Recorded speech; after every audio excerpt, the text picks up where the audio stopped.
सुप्रभात छात्रों, आज हम शास्त्री द्वितीय वर्ष का क्लास लेंगे जिसमें हम आप लोगों को रश्मि रति के प्रथम सर्ग को पढ़ा रहे थे और आज आगे के पंक्तियों के बारे में छात्रों आप लोगों को पढ़ाएंगे। कल हम आप लोगों को पढ़ा चुके थे, है ना।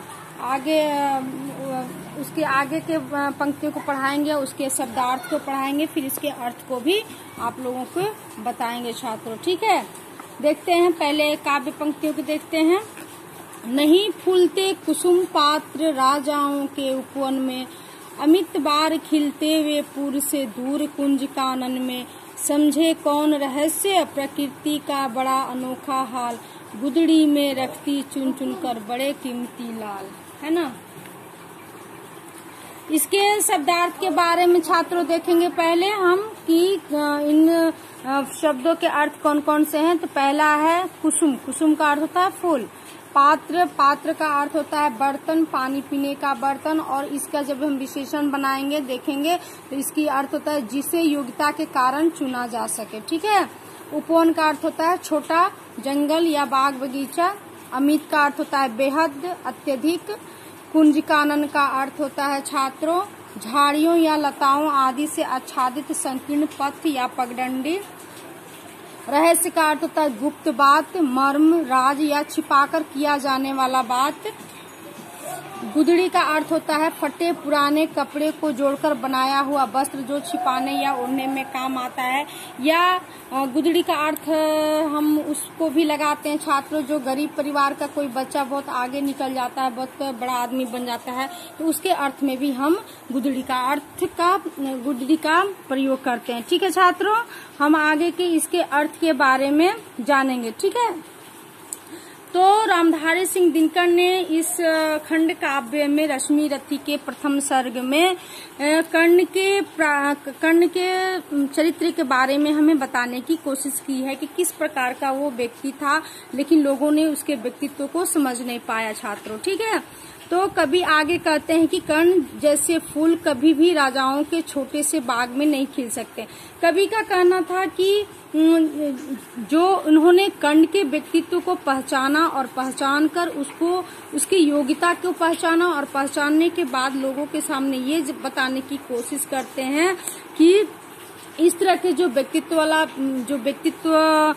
के व्यक्ति हैं वो उन्हें कोई छोटा मोटा कोई राजा छोटे एक बाग बगीचे में नहीं खिल सकते इस तरह के फूल, क्योंकि उसके अंदर अथाह गुण था, है ना। तो वो एक ऐसा पात्र है जिसकी योग्यता की पहचान ऐसे लोग नहीं कर सकते। इस प्रकार का अत्यधिक सुंदर, अत्यधिक या बेहद फूल नगर से दूर उस कुंज कानन में खिलता है ना। कवि का कहना है कि कर्ण जैसे जो फूल है वो इन भीड़ भाड़ में नहीं खिल सकता। वो एक ऐसे कांचकुनन में, कांचकुनन का अर्थ हम आप लोग को बताए छात्रों झाड़ियों या लताओं आदि से आच्छादित संकीर्ण पथ या पगडंडी, यानी कि वो उस संकीर्ण पगडंडी या पथ के अनुसार है कर्ण का व्यक्तित्व जो एक छोटे से बगीचे में नहीं खिल सकता, क्योंकि वो जिस परिवार से संबंध रखते थे वो एक छोटा परिवार था, गरीब परिवार था, है ना।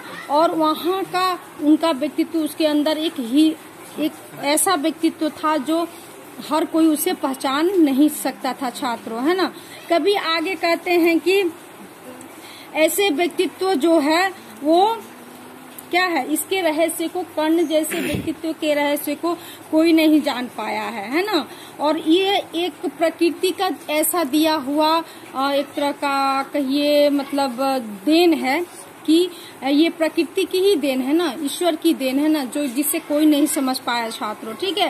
कहते कि गुदड़ी में रखती चुन चुन कर बड़े कीमती लाल, यानी कि ये एक हीरे के समान, कर्ण का व्यक्तित्व जो है वो एक हीरे के समान है जिसकी माता ने एक जैसे चुन चुन कर कपड़े, फटे हुए कपड़े को चुन चुन कर जब गुदड़ी हम लोग बनाते हैं तो उसको ओढ़ने में काम आता है या छिपाने में। बिल्कुल कर्ण के माता पिता ने जो राधे थे, राधे माँ जी कुंती तो उसे त्याग दी थी, लेकिन जो उसकी जिस माँ ने उसे पाला पोसा था उसने उस हीरे की पहचान को पहचान जानती थी कि वो हीरा है, इसलिए वो उस बच्चे के उस कपड़े की तरह, फटे पुराने कपड़े की तरह वो चुन चुन कर अपने बच्चे को संभाल कर रखी थी। उसे लगता था कि ऐसा हीरा हम हर कोई नहीं पहचान सकता था। लेकिन कवि के नजर में कर्ण का व्यक्तित्व, उसका जो अनोखा हाल था, जिसे प्रकृति ने बनाकर भेजा था, कवि ने पहचान लिया था। इसलिए न कवि ने उसे